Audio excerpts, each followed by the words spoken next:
ಇದ್ವಿ. ನಮ್ಮ ನಮ್ಮ ಕನ್ನಡ ಸೇನೆ ಚಾಮರಾಜನಗರ ತಾಲೂಕು ಅಧ್ಯಕ್ಷರಾಗಿ ನಮ್ಮ ರಘುವರಿದ್ದಾರೆ. ಅಲ್ಲಿ ಈಗ ಒಂದು ಸಂಘಟನೆ ಮಾಡ್ತಾಯಿದ್ದಾರೆ, ಅವ್ರ ಸ್ನೇಹಿತರಿದ್ದಾರೆ. ಹಾಗಾಗಿ ಎಲ್ಲ ಮಾಡ್ತಾಯಿದ್ವಿ. ಮೇನ್ ಏನಂದರೆ ಕನ್ನಡ ಸಂಘಟನೆ ಏನು, ಉದ್ದೇಶ ಏನು, ಕನ್ನಡ ಸಂಘಟನೆ ಅಂದರೆ ಕನ್ನಡ ಭಾಷೆ ಇರ್ಬೋದು, ಸಾಹಿತ್ಯ ಆಯಿತು, ಸಂಸ್ಕೃತಿ ಇರ್ಬೋದು, ಇವುಗಳನ್ನ ನಾವು ಪ್ರೋತ್ಸಾಹ ಮಾಡ್ಬೋದು. ಸಂಘಟನೆಯಲ್ಲಿ ಕನ್ನಡ ಸಾಹಿತಿಗಳಿರ್ತಾರೆ. ನಮ್ಮ ಸಂಘಟನೆಯಲ್ಲಿ ನಮ್ಮ ಗ್ರಾಮಗಳಲ್ಲೇ ಸಾಕಷ್ಟು ಜನ ಇದ್ದಾರೆ ಕನ್ನಡವನ್ನು ಇಷ್ಟಪಡ್ತಕ್ಕಂಥವ್ರು, ಬೆಳೆಸ್ತಕ್ಕಂಥವ್ರು, ಓದ್ತಕ್ಕಂಥವ್ರು.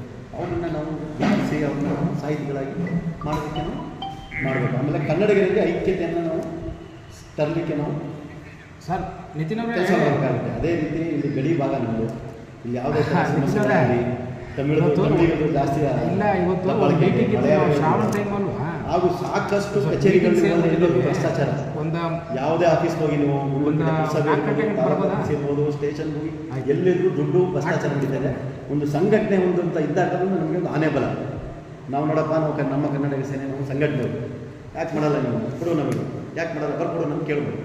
ಬೇರೆ ನಾವು ಸಾಮಾನ್ಯ ವ್ಯಕ್ತಿಯಾಗಿ ಹೋಗಿ ಅದನ್ನ ಏನು ಕೇಳೋಕ್ಕಾಗಲ್ಲ. ಹಂಗಾಗಿ ಕನ್ನಡದ ನಾವು ಐಕ್ಯತೆಯನ್ನು ಕಾಪಾಡಲಿಕ್ಕೆ ನಾವು ಆದಷ್ಟು ನಾವು ಸಂಘಟನೆ ಮೂಲ ಉದ್ದೇಶನೇ ಅದು. ಕನ್ನಡ ಭಾಷೆ ಸಂಸ್ಕೃತಿ ನೆಲಕ್ಕೆ ಧಕ್ಕೆ ಆದಾಗ ನಾವೆಲ್ಲ ನಿಲ್ಲಬೇಕು. ಗಡಿ ಭಾಗ ನಮ್ಮದು ಸಾಕಷ್ಟು ಇಲ್ಲಿ ನಡೀತಾನೆ ಇದೆ, ಅದನ್ನೆಲ್ಲ ನಾವು ಮಾಡಬೇಕು. ಹಾಗಾಗಿ ಎಲ್ಲ ಒಗ್ಗಟ್ಟಾಗಿ ಎಲ್ಲ ಸೇರಿ ನಾವು ನಮ್ಮ ಕನ್ನಡ ಸೇನೆಯನ್ನು ಬೆಳೆಸೋದಕ್ಕೆ ಪ್ರಯತ್ನ ಮಾಡೋಣ. ಈ ಒಂದು ಸಭೆಯಲ್ಲಿ ನಾನು ಹಾಗೂ ನಮ್ಮ ಕನ್ನಡ ಸೇನೆ ನಮ್ಮ ಜಿಲ್ಲಾಧ್ಯಕ್ಷರಾದ ಸುರೇಶ್ ನಾಯ್ಕ ಅವ್ರ ಜೊತೆ ಮಾತಾಡಿದ್ದೀವಿ. ನೀವು ಕೃಷ್ಣ ಅವರಿಗೆ ನಾವು ಸಂಘಟನಾ ಕಾರ್ಯದರ್ಶಿಯಾಗಿ ನಾವು ನಿಮ್ಮನ್ನು ಒಂದು ಇದು ಮಾಡೋಣ. ಈಗ ನಾವು ಇದನ್ನು ರೆಡಿ ಮಾಡ್ತಾಯಿದ್ದೀವಿ, ಮಾಡಿ ನಿಮಗೆ ಇದು ಮಾಡ್ಕೊಳ್ಳೋಣ. ಅದೇ ರೀತಿ ಎಲ್ಲ ಸೇರಿ ಮಾಡೋಣ. ನೀವು ಸಂಘಟನೆ ಮಾಡಿ ಮುಂದೆ ಒಂದು ದೊಡ್ಡ ಕಾರ್ಯಕ್ರಮ ಇಟ್ಟಾಗ ಎಲ್ಲ ನಿವೃತ್ತಿ ಮಾಡೋಣ. ಏನಾದರೂ ಮಾತಾಡಿದ್ರೆ ನಮ್ಮ ನಾಗರಾಜ್ ಅವರು ಮಾತಾಡಿ ಅಧ್ಯಕ್ಷತೆ. ನಮ್ಮ ಕರ್ನಾಟಕ ಸೇನೆಯ ರಾಜ್ಯಾಧ್ಯಕ್ಷರಾದ ಪಡುಕೋಟೆ ಅವರು, ನಮ್ಮ ಜಿಲ್ಲಾಧ್ಯಕ್ಷರಾದಂಥ ಸುರೇಶ್ ನಾಯ್ಕರು, ನಮ್ಮ ಜಿಲ್ಲಾ ಉಪಾಧ್ಯಕ್ಷರಾದಂಥ ನಾಗರಾಜ್ರವರು, ಈಗ ಮಾತಾಡಿದಂಥ ನಮ್ಮ ಕರ್ನಾಟಕ ಸೇನೆಯ